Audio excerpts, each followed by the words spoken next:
So, morning everyone. My name is Mitchell Whitelaw. I'm one of the academic staff in the design program. I'm one of, along with my colleague Jeff Hinchcliffe, I'm one of the people who established this program, and it's fantastic to be able to talk to you at Virtual Open Day about the program. So this program was established pretty recently, 2017. And it's a wonderful privilege to get to start something from scratch in a modern context. And that's what we've done. This program is a versatile modern design program that's designed to flourish in the ANU context. So ANU is an amazing university and it's an amazing place to have a design program. And we're really wanting to make the most of that. And our program is really informed by contemporary practice. Things have changed in design and design education. So if you look at a lot of the offerings from other universities in Australia, they tend to be shaped by the traditional sort of disciplines and forms of design, where design was kind of divided up according to the kind of thing that you were designing. So whether that was graphics, products, interiors, buildings, aka architecture. One of my colleagues hilariously referred to this tradition as posters and toasters, which is a great way of thinking about it. Graphic designers do posters, design do toasters. That's what design is. But actually that's not what design is anymore. Design has massively expanded, kind of exploded, and the range of different things that are getting designed is kind of never ending. This is just a partial list. So what does that mean for design education? How do we do modern design education when design is so radically different now than the traditional posters and toasters kind of model? So that's what we're really trying to do with this program. I really like this idea of undisciplined design. It comes from some design scholars, Rogers and Bremner. They talk about this idea of an undisciplined practitioner who has exchanged discipline-based methods for issue or project-based ones. And they say that that kind of practitioner will be best placed to make the connections that we need for the kind of issues that we're facing. In other words, disciplinarity is maybe not our friend given the challenges that we face, and we need people who can work across disciplines and address issues or important projects using some complex and appropriate kind of techniques. So I like that idea, and that's frankly the kind of designers that we are wanting to train here in our program. So I'm going to come back to this slide a few times. This is some sort of values or hallmarks that we think are important in contemporary design practice. And it's really, they're the hallmarks of the Bachelor of Design at ANU. So for us, making is kind of an umbrella kind of value. It sort of encompasses everything else. Making is the way that we think learning happens best, and we think it's a key part of practice. And it's sort of an ethos that we carry through. You know, we believe in making as a good thing to do and a rich, form of engaging with the world. Then there's a bunch of other attributes that are also really important. The digital is inescapable. Digital is everywhere. It sort of defines our contemporary environment. It's transforming everything rapidly. But equally, the material has not gone away, and we are really interested in the relationship between the digital and the material in contemporary practice. We think that's key, and I'll show you some examples of that in a sec. We think design should be transdisciplinary. It should connect with other forms of knowledge that are outside itself. And actually the ANU is an amazing place to do that. Design is also research driven. In other words, it's about finding stuff out. It's about investigation. It's about discovery. It's about creating knowledge, not just carrying on with a static body of knowledge. And it's engaged. And what we mean by engagement is really, it's connected to the world. It is actively collaborating with others in other fields, and it's doing things that are real in the world. So I'm going to come back to that as a kind of a framework to talk about what our program does.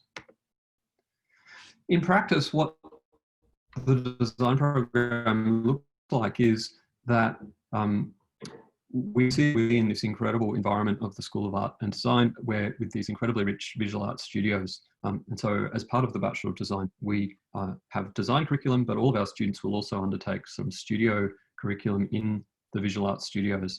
And there's a list there of the kind of rich goodies that you can get into in that studio area.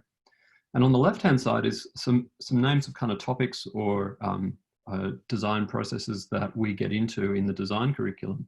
So one way of thinking about what we do in this program is sort of take a few things from the left-hand list that you think are interesting, and then take one or two or more things from the right-hand list that you also think are interesting, and then think about what you might do when you bring those things together. That's the kind of hybrid kind of connections that we really encourage in our program. At ANU, though, you also get an elective, 8 whole courses of elective, which means that you can actually pursue other areas of study on those, and there's a partial list there of some of the exciting things that you can do here at ANU. You can also use your elective to increase your study in either design or the visual arts areas as well, of course. But those connections, like I said, are very important to us. And probably the best way of illustrating those connections is through the flexible double degree. So design is an extremely good partner in the flexible double degree with other rich areas of study in the ANU. There's a little list of a few of them there, but you can combine the Bachelor of Design with any other 3-year degree in the ANU and complete both of them in 4 years. That means that you're getting the design knowledge and you're also getting a whole other body of knowledge in another field. That is incredibly powerful and for us really exciting. And looking at the numbers, actually more than half of our current students are undertaking the flexible double degree. That's an amazing result. It's more than we expected, but it's actually one that we really encourage because we find that our best and sharpest students are often flexible double degree students. We think that FDD is a wonderful way to study design. A few illustrations of the kind of work that we're doing in the program. So this one illustrates those bottom 3: transdisciplinary, research-driven, engaged. This is some example of actually some of our first-year work from one of our first-year courses this year. Amazing work by Duncan Curry, who did some deep research. This project was focused around active transport and transit in Canberra. Did some really deep research around transport and the Lake Burley Griffin. I don't know how many of you are Canberra locals or whether you visited the lake, but as he noted, there's a great demand for people to move around all of these big public tourist locations around the lake, and yet there's no way of doing that via the lake. So Duncan went ahead and proposed a ferry, went so far as to identify all the stops, not only thought about the route, the directions, the way that it should zigzag across the lake so that it's actually acting like a bridge connecting you, thought about the kind of ferries that might be involved, designed the icons for the sort of signage and the transit system, and even went so far as to develop a feasible timetable. This is a first-year student building on incredible research to actually make a really well-developed proposal. So incredibly exciting work that demonstrates how our students are getting out there and looking at real issues in the world and then developing really sophisticated responses. Here's some other work that comes from our program quite recently, emphasizing this digital and material kind of pairing. I've got a really exciting bit of kit, the machine on the right-hand side there. It's called a Potterbot, and it's a clay 3D printer. So it's a 3D printer that actually, instead of squirting out plastic, which I'm not that into, squirts out wet, soft clay. And so you can use it to make pots. Because it's a 3D printer, it means you have to give it 3D models. And so with my class in dynamic and generative design, we looked at how do we program and code those models, develop 3D models, send them to the 3D printer. We had a wild time. Here's a few of the examples of the work that students are generating. So a lot of those ones on the left are actually generated from data. So the one that's closest to the front of the image in the left is actually made from audio data. It's actually sound generating a 3D form that is then 3D printed into clay. I've never seen anyone do that before. So it's super exciting when students in our program are actually really out there on the very edge of practice, doing new and exciting things. So this was super, super fun. So once again, it's this connection between the digital and the material that we think is extremely exciting. And also the connection with other studio areas. In this case, we were connecting with our friends in ceramics, using clay, getting stuff fired, and we went on to glaze some of these pots as well, which was great. Here's another great example of digital and material. It's from a course in creative data visualization. And it's actually a ring. It's a 3D printed sterling silver ring sitting in its little ring box there. And in a somewhat sort of dark twist, this ring represents a data series which is Australian domestic violence over a quite a long time series. And sadly, it shows the rise in reported domestic violence data. The idea that you can take data like that, embed it into a physical object, which you could then actually wear, is a really powerful piece of design. And again, it shows how we can work with digital processes, but we can make those things physical.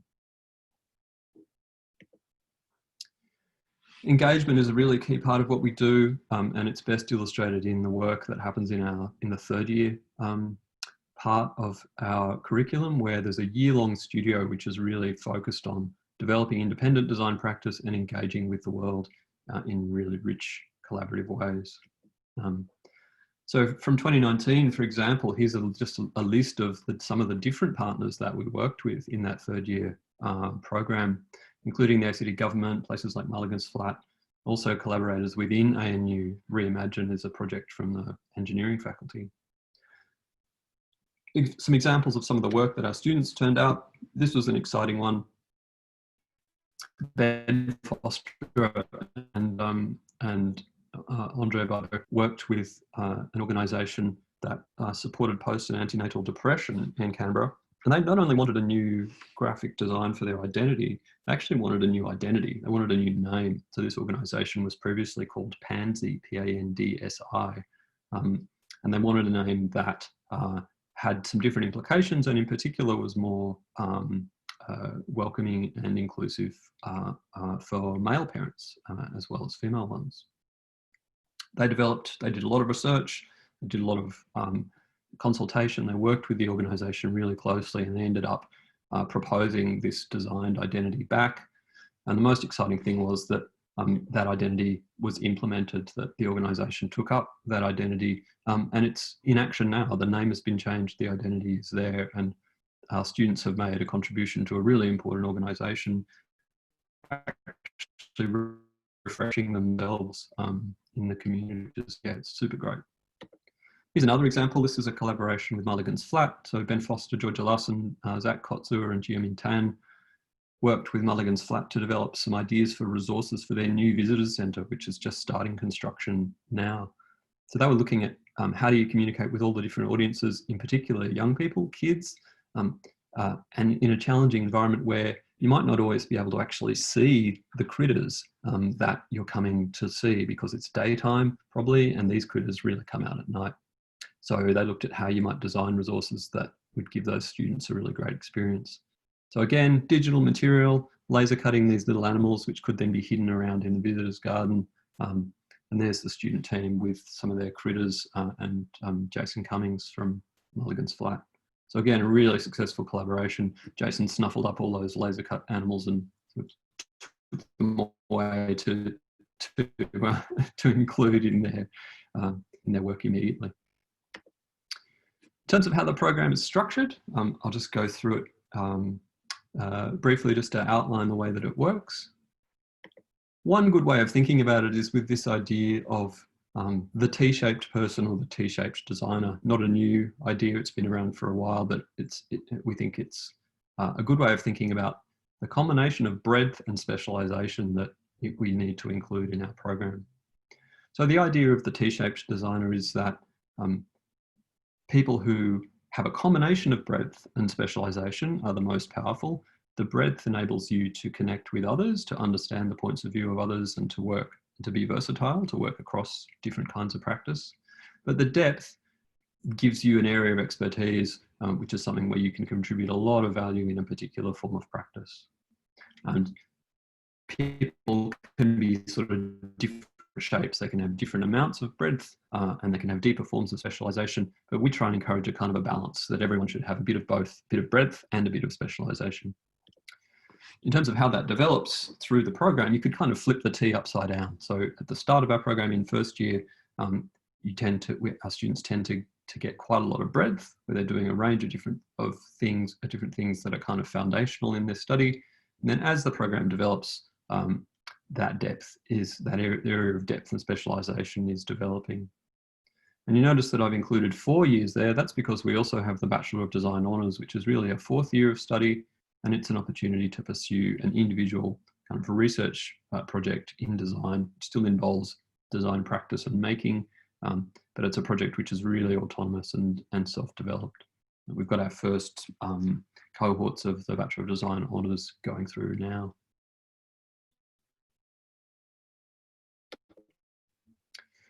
In terms of the structure of the course, this is the Bachelor of Design, the 3-year course. You could think of it as being structured like this, into sort of 3 sets of 8. So the blue dots here are the compulsory parts of the course, which is our foundation courses, our theory courses, and our 3rd year engagement courses. In that red part, the red 8, is a combination of design and studio classes. So that's design curriculum as well as visual arts studio. And in the yellow 8 there, they are electives.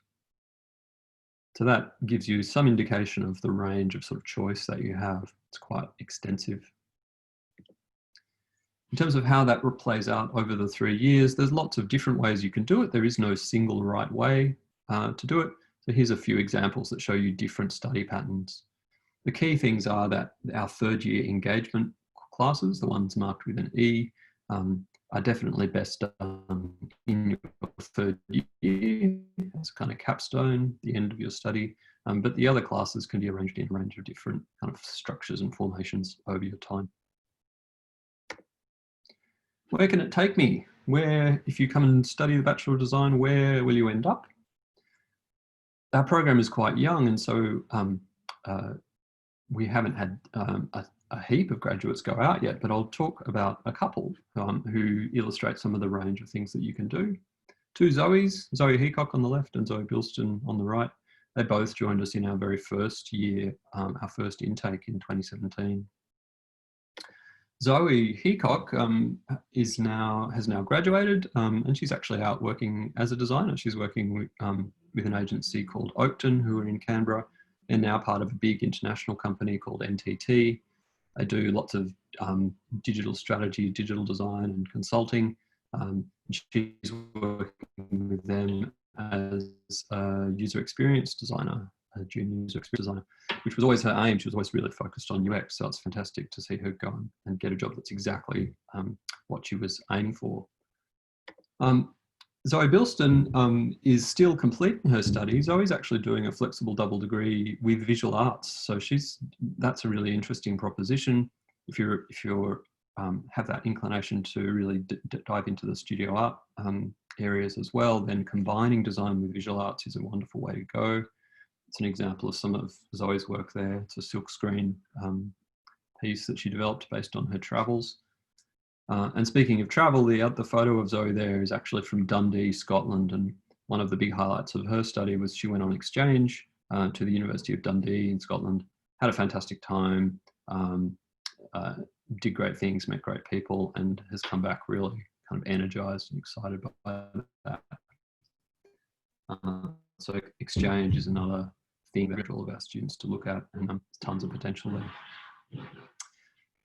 So that's 2 little examples of the kind of places that it can take you, but they're specific examples. Thinking in general, here are a few other ways that you could talk about it. So one direction that you might head would be in the sort of communication or experience design area. The blue dot there indicates the kind of design curriculum you might pick up. The pink dot is the kind of visual arts studios that might complement that. In your elective, in the yellow, you could see that in this case, maybe law, psychology, commerce would be relevant. But then also in the engagement and entrepreneurship and internship class, you might look at doing some user experience design or working in an advertising marketing agency, for example. You might want to get into working in galleries and museums, doing digital design. Again, there's a range of different kind of curriculum that you could pick up that would support that ambition. We've got wonderful study here in digital humanities and heritage and museum studies at the ANU, super relevant to that. And in terms of your engagement, You might work with local cultural institutions or do an internship with a library digital lab like DX Lab. Maybe you're focused on making things. You might want to get into furniture or homewares design, in which case there'd be a different set of things that you could specialize in. Maybe do a bit more 3D, modeling and fabrication. You might want to pick up some study in the furniture workshops, gold and silver. Maybe if you want to run a business, you would want to look at doing some business or commerce study. And again, there's a particular kind of engagement that you could get by working with local producers in this area. So there's a range of kind of ways that you can tailor your study depending on your areas of focus. That's all I got for you right now. I'd be really happy to take any questions. I think we have a Q&A facility here. And yeah, and I will post the link to these slides in just a sec.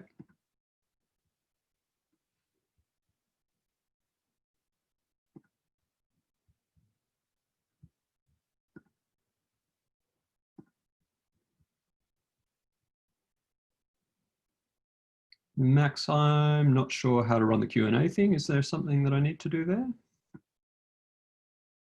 Okay, I think I have it. So if you do have a question, you can pop it into the Q&A window in Zoom.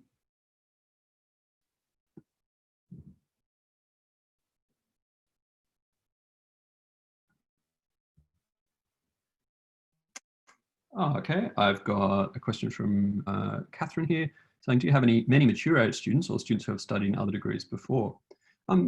We do have some. They're not a majority by any means. Probably the majority of our students are school leavers or people who are, you know, within 2 or 3 years out of leaving school. But we actually are finding, particularly with the double degree, that people are finding us from other areas. So they are coming to us from areas like engineering, IT, areas that where they have some existing expertise and they're wanting to add design into that. So we don't have tons, but we definitely do have some. I have a question about application. Is it direct application and or by UAC? So it is both. Is that Max? Are you going to answer that one? Oh no, that's okay. It is both. So ANU has its own ASA or admissions scheme, but you can also apply via UAC. Note that admission is by interview and folio. So if you want to apply, you will need to complete an interview and give us some examples of your work to date in a folio. Yeah, if I can just jump in there, Mitch. Hi, everyone. I work with the administration team in the School of Art and Design. So yeah, you can apply. UAC applications are open now for our undergraduate programs. As school leavers, some people may have applied earlier in the year directly to the university. If you haven't done a direct application to the university via the admission scholarships and accommodation program, then you'll probably be going through the UAC channel now, but please get in touch with SOA or School of Art and Design Administration if you need any help on working out how to make your application. We can help you with that. Great. As a mature age student, is it possible to receive recognition of work experience? Yes, it is. That's through a mechanism called recognition of prior learning, or RPL. So you could ask the people in the college or our admin folks such as Max about how RPL works. But basically, if you can demonstrate prior knowledge and experience that lines up with some of our curriculum, and you need to document that you've got that experience, then you can be granted recognition for that learning. How will it be run in the current situation with pandemic? Will it have face-to-face study combined with online? Great question. So at the moment, the bulk of our delivery is online, but we do have the opportunities for some face-to-face interaction as circumstances permit. So with the current spatial distancing restrictions, it means that a lot of our classroom environments can't run at their normal size. So it's not safe, for example, to have 20 people in a classroom. But we still can gather physically in ways that are, safe within the current guidelines. So we're definitely aiming to do that. But most of the everyday delivery of the regular classes are currently being delivered online. We really hope that going forward, we can go back to an on-campus face-to-face experience as much as possible. And yeah, as soon as circumstances permit, I think everyone is really keen to get back to that. I've got a few other questions. A question about joining design with another degree. Do you still continue the elective courses? Great question. The way that the double degree works is that it basically occupies the elective slot in both of your programs. So what you give up with the double degree is that you really lose those electives in those two programs. So that does reduce some of your flexibility. However, the Bachelor of Design has a pretty flexible course structure in itself. So you still get quite a lot of choice about the design and studio curriculum within the design program. But yeah, that's right, that you don't get the electives. I'm sorry, I've got one from a couple of minutes ago. What do we offer in terms of garment construction? We don't have anything explicitly in terms of making clothing and garment construction, but we do have a textiles studio within the school, which does fantastic stuff, more in the realms of kind of sculptural, experimental, and fine art textiles construction, but highly relevant to design. And we're seeing a lot of our design students taking a content in textiles because a lot of people come with that interest in those materials. More info on the application process for international students with less than 12 years of studying. Thanks for that, Paola. I think I'd suggest that you talk to our admin folks and the admissions team about that. But effectively, international students apply through a directed application process. And similarly, as well as your qualifications, you'd need to share your folio with us and complete an interview. I've got a question from Elizabeth. How many students does the course accept?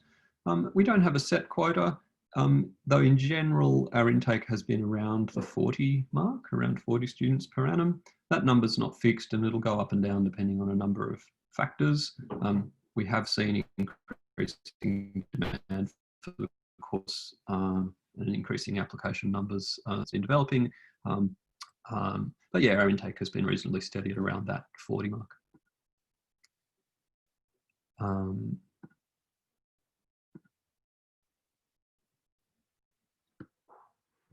I've got a question about living in Sydney and is attending classes face-to-face possible once we get back to normal? It certainly could be, depending on how keen you are to travel. When we do have face-to-face classes, we do put a lot of value on being present in those classes. So most of our students live locally when they're when study's in its normal face-to-face mode.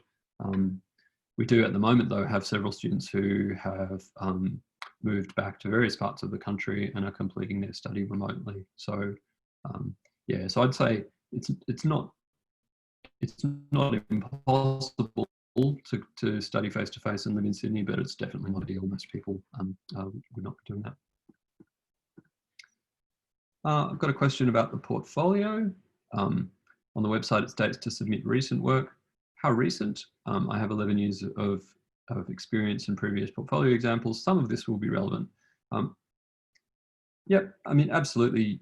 What we want to see is a good representation of the work that you've done that really sums up your expertise and interest and capability in this area. We obviously don't expect that it's professional standard work you're applying to study, but we want something really that shows your interest and your engagement with design and design practice.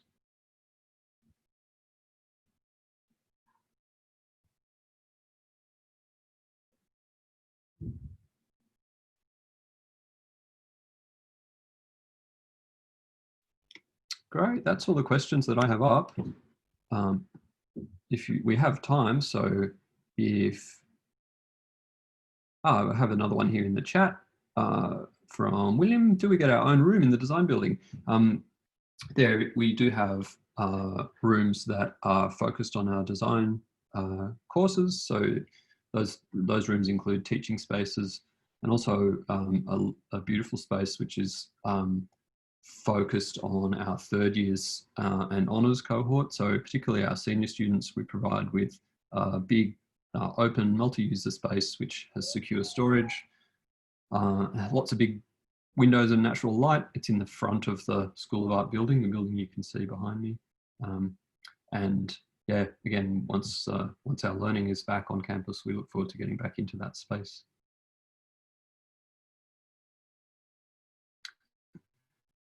I've got another question here about the double degree. If I'm applying for a double visual arts design degree, is it just the one portfolio? I would suggest that you do 2 folios with different focus. So one for visual arts and one for design. It doesn't need to be a single folio. They might overlap, obviously. You want to show your range, but I would definitely tailor your folios for the different degrees. Can we study philosophy for the whole duration of the degree? Great question. We'd love it if you studied philosophy. You can do philosophy in a number of ways. You can do an elective, up to an elective major, I think, in philosophy. So that would be 8 courses. But you also may want to look at a flexible double degree. So you could do a Bachelor of Arts, for example, and major in philosophy and combine that with a Bachelor of Design. I've got a question about disabled. Is the building disabled friendly? Yes, it is. Our teaching spaces have disabled access. We have one current student who is a wheelchair user and who's been able to engage with our teaching without any barriers. So, yep, we would very much welcome your application.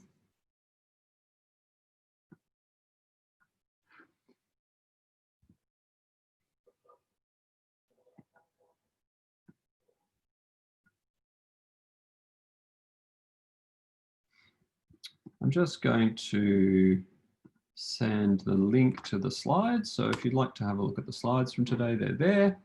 And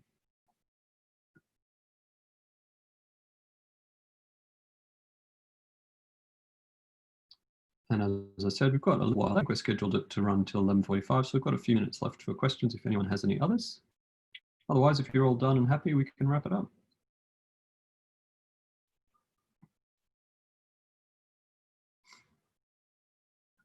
Got a question saying, how does the design degree rank compared to other institutions? Well, it's interesting. I mean, I guess how do you measure ranking is probably the question. In terms of, is it in terms of size of program? Is it in terms of the results of graduates, et cetera, et cetera? So in comparing to what other areas do, the other difficulty is I think all other undergraduate degrees, design degrees in Australia are highly discipline specialised. So for example, a course like visual communication at UTS, which is probably one of the better known visual communication courses in the country. It is really focused on visual communication. So it's quite a different program to what we're running. Also, in terms of numbers, our course is small and is deliberately small compared to other institutions. So visual communication at UTS, they take in around 300 first years. That's immense. We take in around 40. So it's a very different experience in a course that is at that scale. You're going to know everyone who is in your year with 40 people. With 300 people, you're not going to know everyone. It'll be a very different experience.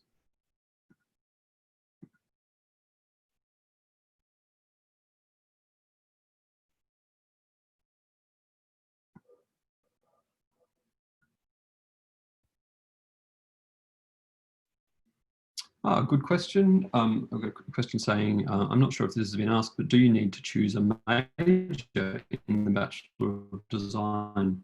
No, you don't. So you can build your major or build your design study from the lists that we have available. So you can have a look on ANU's courses and programs to see what those lists look like. But in general, the way that you would construct that is we have some compulsory design courses in the first year of study, and we have some compulsory courses in the third year. They're those engagement classes. In the middle, in the sort of at the second year level, there's a really wide range of courses that are offered, and they allow you to specialize in lots of different areas. So you might do some that are more focused on 3D design and fabrication. You might do some that are more focused on kind of conceptual design methods. You might do some more focused on visual design or visual communication. So you get to build that major effectively. You don't need to choose it in advance. You also don't need to choose your visual arts studio areas in advance. You can pick up classes from a range of different studio areas across the institution. And another implication about how many applications we get and how competitive is entry. Our application numbers have been going up every year on year. I think in our most recent application round, we were seeing north of 100 total applications.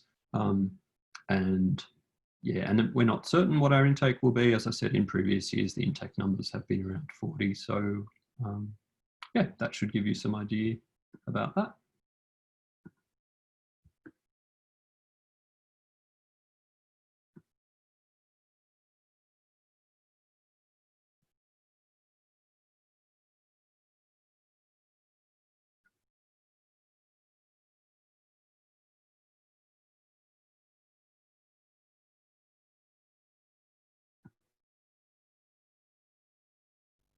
Thanks for all the great questions. Lots of really good points in there. And I should say, if you have any other questions that were not addressed or something occurs to you later on, please do get in touch with us. You can contact me directly. You can track me down on the ANU website. In fact, I can just pop my email address in the chat here.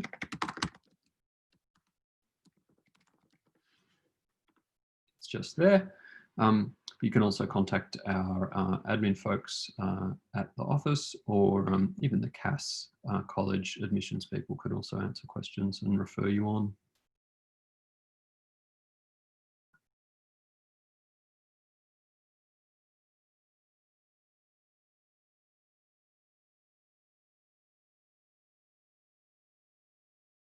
Okay, I think everyone's all questioned out, in which case we might wrap it up. Thank you very much for attending.